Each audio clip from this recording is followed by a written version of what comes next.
শেষ করছি একটি অত্যন্ত বেদনাদায়ক সংবাদ দিয়ে আপনাদের।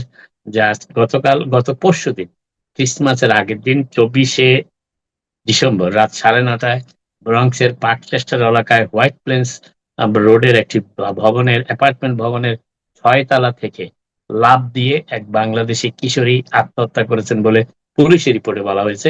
এবং রাত ৯:৩০ দিকে এই দুর্ঘটনাটি ঘটে।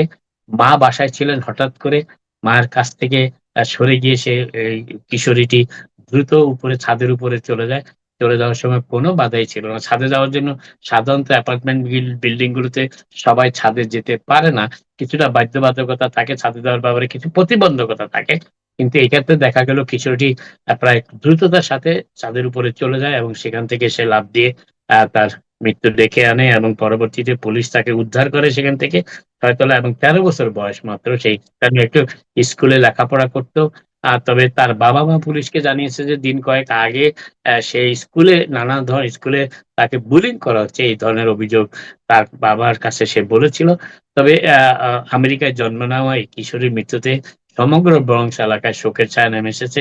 আজ বিকেলে তার জানাজা অনুষ্ঠিত হয়েছে। যদি আবহাওয়া আ সা পক্ষে থাকে তাহলে আগামীকাল হয়তো তাকে নিউ জার্সির একটি কবরস্থানে দাফন করা হবে।